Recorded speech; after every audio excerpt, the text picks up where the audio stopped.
महाराष्ट्र, जहां राजनीति कभी सीधी रेखा में नहीं चलती, यहां सत्ता बदलती है, साथी बदलते हैं और कई बार तो पूरी पार्टी का चेहरा ही बदल जाता है। शिवसेना टूटी, पूरा देश देखता रह गया। फिर राष्ट्रवादी कांग्रेस पार्टी दो हिस्सों में बटी और महाराष्ट्र की राजनीति का नक्शा बदल गया। लेकिन अब एक बार फिर उसी एनसीपी के भीतर ऐसी हलचल शुरू हो गई है जिसने मुंबई से लेकर दिल्ली तक राजनीतिक गलियारों में बेचैनी बढ़ा दी है। नेतृत्व बदलते ही विरोध के स्वर उठ गए। पार्टी का मामला अदालत की चौखट तक पहुंच गया है। वरिष्ठ नेताओं की नाराजगी की चर्चा तेज हो गई है और अब ऐसा लग रहा है कि महाराष्ट्र की राजनीति एक बार फिर किसी बड़े मोड़ की ओर बढ़ रही है। अभिवादन स्वीकार करें योगेश पांडे का।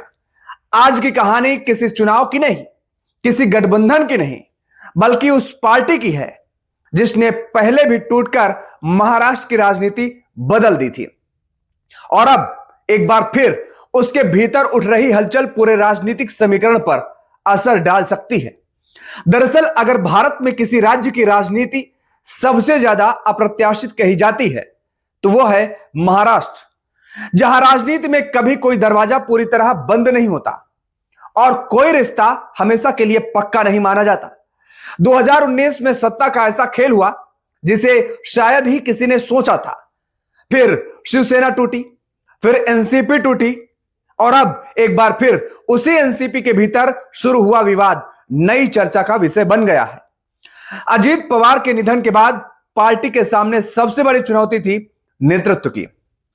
सवाल था कि अब पार्टी की कमान किसके हाथ में होगी। पार्टी ने तेजी दिखाते हुए सुनेत्रा पवार को राष्ट्रीय अध्यक्ष की जिम्मेदारी सौंप दी। समर्थकों ने इसे संगठन को स्थिर रखने वाला फैसला बताया, लेकिन यह फैसला जितनी तेजी से हुआ उतनी ही तेजी से उसके खिलाफ आवाजें भी उठने लगी हैं। विवाद तब और बढ़ गया जब पार्टी के राष्ट्रीय सचिव सच्चिदानंद सिंह ने सुनेत्रा पवार के चुनाव को कानूनी चुनौती दे दी है।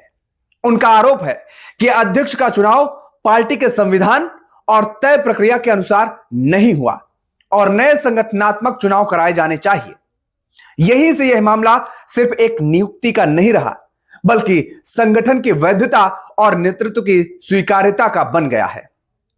राजनीति में अक्सर कहा जाता है किसी पार्टी को विपक्ष उतना कमजोर नहीं करता जितना अंदर का असंतोष, और जब असंतोष अदालत तक पहुंच जाए तो संदेश सिर्फ कार्यकर्ताओं तक नहीं बल्कि विरोधी दलों तक भी पहुंच जाता है। यही वजह है कि महाराष्ट्र की राजनीति में अब एक और चर्चा शुरू हो चुकी है। क्या एनसीपी के भीतर सब कुछ सामान्य है? क्या वरिष्ठ नेता पूरी तरह संतुष्ट हैं?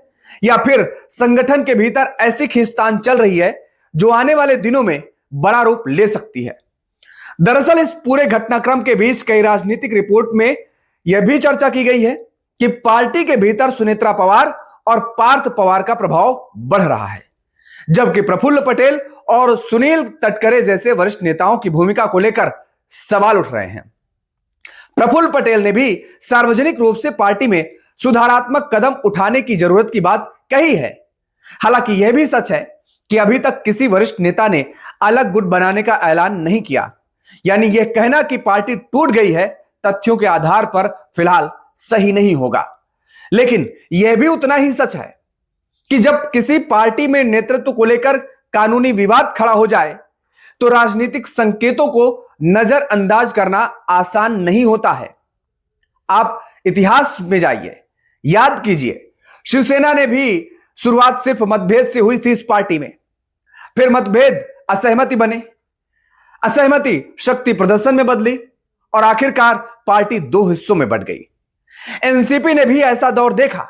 इसलिए जब उसी पार्टी में एक बार फिर नेतृत्व को लेकर सार्वजनिक विवाद सामने आता है तो स्वाभाविक है कि चर्चाएं तेज हो जाएंगी।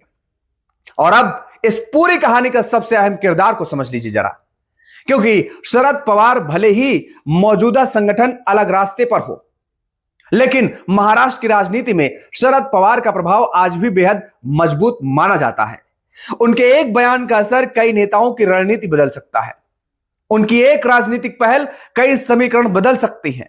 यही कारण है कि सबकी नजरें अब इस बात पर टिकी हुई हैं कि क्या वह इस विवाद से दूरी बनाए रखेंगे या फिर पर्दे के पीछे संगठन को संभालने की कोशिश करेंगे और दूसरी तरफ विपक्ष भी पूरे घटनाक्रम पर नजर रखे हुए है, क्योंकि अगर किसी भी राजनीतिक दल में अंदरूनी अस्थिरता बढ़ती है तो उसका सीधा असर चुनावी तैयारी पर पड़ता है।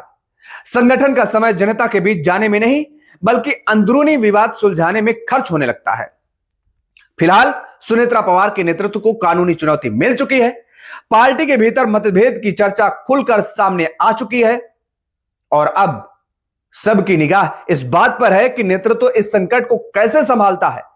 महाराष्ट्र की राजनीति का इतिहास यही कहता है, यहां सबसे बड़ा राजनीतिक घटनाक्रम अक्सर तब होता है जब सब कुछ सामान्य दिखाई दे रहा होता है। इस बार भी कहानी अभी खत्म नहीं हुई बल्कि शायद एक नए अध्याय की शुरुआत हुई है। आने वाले दिनों में अदालत की प्रक्रिया, पार्टी की रणनीति, वरिष्ठ नेताओं का रुख और शरद पवार की भूमिका यही तय करेगी कि यह विवाद यही थम जाएगा या फिर महाराष्ट्र की राजनीति एक बार फिर किसी बड़े बदलाव की गवाह बनेगी। बहरहाल आपकी प्रतिक्रिया क्या है, कमेंट बॉक्स में जरूर बताएं और चैनल को यदि आपने अब तक सब्सक्राइब नहीं किया है तो कृपया चैनल को सब्सक्राइब जरूर कर लें और हां, बेल आइकॉन दबाना बिल्कुल मत भूलिएगा।